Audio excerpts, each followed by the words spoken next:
الحمد لله ثم الحمد لله الحمد لله الذي هدانا لهذا وما كنا لنهتدي لولا أن هدانا الله وما توفيقي ولا ثقتي إلا بالله وما توكلي ولا اعتمادي إلا على الله ونشهد أن لا إله إلا الله وحده لا شريك له ونشهد أن سيدنا محمدًا عبده وحبيبه ورسوله اللهم فصل وسلم وبارك على سيدنا محمد وعلى آله وصحبه أجمعين وبعد Falënderimet, lavdërimet I takojnë vetëm Allahut Dhul Gjelal. Atë falenderojmë dhe vetëm prej Tij ndihmë dhe falje kërkojmë. Salatet dhe selamet ja dërgojmë të dërguarit Muhammedit sallallahu alaihi wasallam, familjes tij të ndershme, shokëve të tij besnik dhe gjithë atyre të cilët e ndjekën, po e ndjekim dhe do ta ndjekin rrugën e tij deri në ditën e gjykimit. Të dashur vëllezër, Allahu I madhruar në librin e tij të shenjtë thot: O ju të cilët keni besuar Allahun, keni frikë Allahun me sinqeritet dhe mos lejoni të vdisni ndryshe vetëm se duke qenë besimtar musliman. Andaj ne elusim Allahun Dhul Gjelal që të na mundson jetën ta jetojmë si besimtar musliman dhe shpirtin Allahut Dhul Gjelal të ja dorëzojna me iman. Amin. Të dashur vëllezër, urdhrat ndaj Allahut Dhul Gjelal janë të përditshme. Që do thotë ne çdo ditë duhet të kryejmë obligimet që I kemi karshi Allahut Dhul Gjelal, siç është falja namazit e punë tjera. Por njëkohësisht edhe përballja me gjunahet, me mëkatet është e përditshme. Çdo çast dhe moment ne përballemi me gjunahe edhe me mëkate. Po ashtu edhe sprovat janë të përditshme. Çdo ditë ne përballemi me sprova të ndryshme. Andaj ne çdo ditë ose ngritemi me veprat dhe punët tona të Allahut Dhul Gjelal, ose ulemi e nënçmojmë dhe e poshtrojmë vetveten tonë. Andaj Allahu Dhul Gjelal në Kur'ani Karim thot: Bismillahirrahmanirrahim, liman sha'a minkum an yataqaddama aw yata'akhkhar. Për atë nga mesi juaj, për ata nga mesi juaj që dëshirojnë të përparojnë ose të ngelin në vend.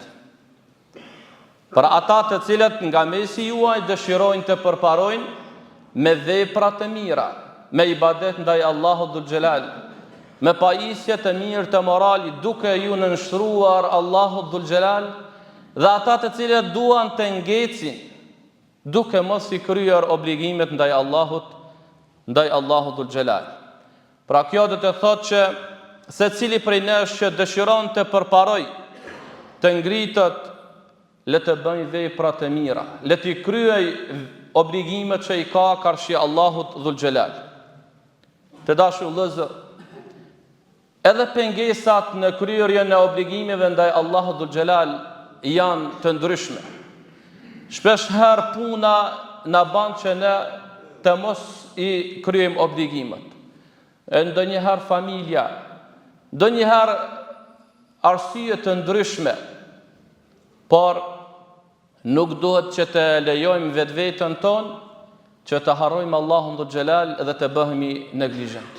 Të dashur vëllezër, unë sot do të përkujtoj një ngjarje dhe ndodhi e cila ka ndodhur prej një sahabeve të dalluar pejgamberit alayhi salatu wassalam, I cili ka qenë edhe shkruës I pejgamberit alayhi salatu wassalam me emrin Hanzale. Hanzale thot një ditë e takoi Ebu Bekri dhe e pa se po qante. Tha: ja Hanzale, pse po qan? Tha Handhale është hipokrit, dyftërsh. Si tha, si është e mundur kjo? Tha, për shkak se kur jemi me pejgamberin alayhi salatu wassalam, prezencën e pejgamberit alayhi salatu wassalam, dhe pejgamberi alayhi salatu wassalam na flet për Allahun dhul Xhelal, na flet për xhennetin dhe xhehenemin, e përjetoj sikur me e pa xhennetin dhe xhehenemin. Pra, besimin, imanin e kam në nivelin më të lartë. Sa po të kthehem të familja, të shtëpia, të puna, e shoh se jam në gjendje të imanit dhe besimit. Sikur bjen imani, sikur Handhale është diçka tjetër. Andaj po kam frikë se unë jam bë dyftërsh. Ebu Bekri tha, po dhe unë jam ashtu, sikur se ti. Dhe shkuan të pejgamberi sallallahu alaihi wasallam. Dhe i than për këtë, pejgamberi sallallahu alaihi wasallam i tha Handhales, o Handhale, pra pak për kështu e pak ashtu, do të thonë edhe për dunjan edhe për ahiretin. Dhe i tha, o Handhale, sikur ju të ishi vërtet në gradën e imanit besimit, sehar sikur kur jeni me mua, ju kishin përshëndet me lajket, ju kishin dhënë selam në shtëpi e në rrugë. I kishin pa me lajket, ju kishin dhënë selam me lajket. Por ju janë njerëz, mirë po të dashu vëllezër. Pejgamberi alayhi salatu wassalam me këtë na sqaroi se çështja e imanit besimit është i luhatshëm. Ai rritet, ngritet, por edhe mund të dobësohet. Ndonjëherë ne mund të jemi në gradë më të lartë të besimit, të emocioneve dhe ndjejmë Allahun dhul Xhelal, e ndjejmë ahiretin, e ndjejmë besimin, e ndonjëherë sikur kjo na dobësohet. Mirë po, duhet të jemi edhe ne të tillë si shokët e pejgamberit alayhi salatu wassalam, që kur ta ndjejmë që na u ka dobësu imani besimit, të shqetësohemi dhe të themi ja, t'i kthehemi rrugës së Allahut dhul Xhelal. Dhe dyta vëllezër, nëse shokët e pejgamberit alayhi salatu wassalam e ndjenin imanin, besimin në kulmin më të lartë, kur ishin në prezencën e pejgamberit alayhi salatu wassalam, kur ai ju fliste për xhennetin dhe xhehenemin, a nuk është çasti dhe momenti që edhe në këtë muaj të bekuar të Ramazanit, e kur jemi në xhami, e kur e lexojmë librin e Allahut dhul Xhelal, Kur'anin, neve na ngritet imani, na shtohet imani dhe të ndjejmë me të vërtetë sikur Handhale i cili thoshte se sikur me e pa xhennetin dhe xhehenemin. Kur ne e lexojmë librin e Allahut dhul Xhelal, Kur'anin, ku Allahu dhul Xhelal na flet për xhennetin dhe xhehenemin, sikur se me të vërtetë me e pa xhennetin edhe me e pa xhehenemin. Dhe kjo me qenë shkak që neve me na urrit imani dhe besimi. Andaj të dashur vëllezër, një poet prej poetëve të njohur, Mutanabbi, thoshte: nuk kam parë tëmet më të madhe të njerëzit se sa kjo. Njerëzit të cilët kanë mundësi me u ngrit me virtytet e larta, me u ngrit shpirtërisht e me u bë të mirë, edhe nuk duin me bën këtë. Pra s'kam pa njerëz më të çuditur, të cilët e kanë shansin edhe mundësin me u ngrit me virtytet e larta dhe nuk duan. Jemi në muajin e bekuar të Ramazanit, dhe është çasti dhe momenti kur ne më të vërtet mund të ngritemi te Allahu dhul Xhelal, mund të paisemi me virtytet e larta të moralit, të besimit dhe të ndjejmë me të vërtet imanin dhe besimin. Andaj nëse në Ramazan, nëse sot jo kur, nëse në Ramazan nuk e ndjejmë shijen e imanit dhe besimit, atëherë kur? Nëse në muajin e bekuar të Ramazanit nuk e ndjejmë kënaqësinë e leximit Kur'anit, kur? Nëse në Ramazan nuk e ndjejmë kënaqësinë e namazit të ravis, e iftarit, e syfyrit, atëherë kur?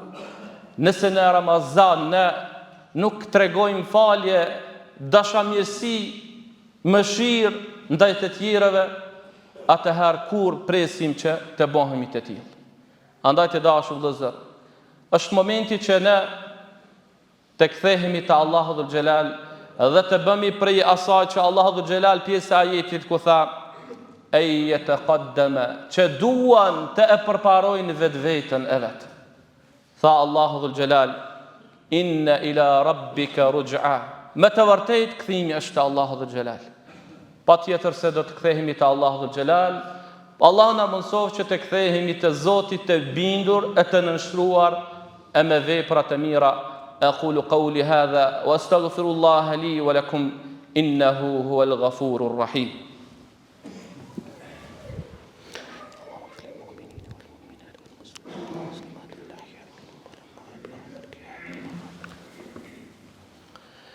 الحمد لله حمدا كثيرا كما أمر وأشكره تعالى وهو الذي وعد المزيدا لمن شكر. عباد الله اتقوا الله فيما أمر وانتهوا عما عنه نهى وزجر وأخرجوا هب الدنيا من قلوبكم فإنه إذا استولى أسر واعلموا أن الله تعالى أمركم بأمر عميم فقال إن الله وملائكته يصلون على النبي يا أيها الذين آمنوا صلوا عليه وسلموا تسليما. اللهم صل على سيدنا محمد وعلى آل محمد كما صليت على إبراهيم وعلى آل إبراهيم وبارك على محمد وعلى آل محمد كما باركت على إبراهيم وعلى آل إبراهيم في العالمين إنك حميد مجيد. اللهم اغفر للمؤمنين والمؤمنات والمسلمين والمسلمات الأحياء منهم والأموات برحمتك يا أرحم الراحمين. إن الله يأمر بالعدل والإحسان وإيتاء ذي القربى وينهى عن الفحشاء والمنكر والبغي يعظكم لعلكم تذكرون.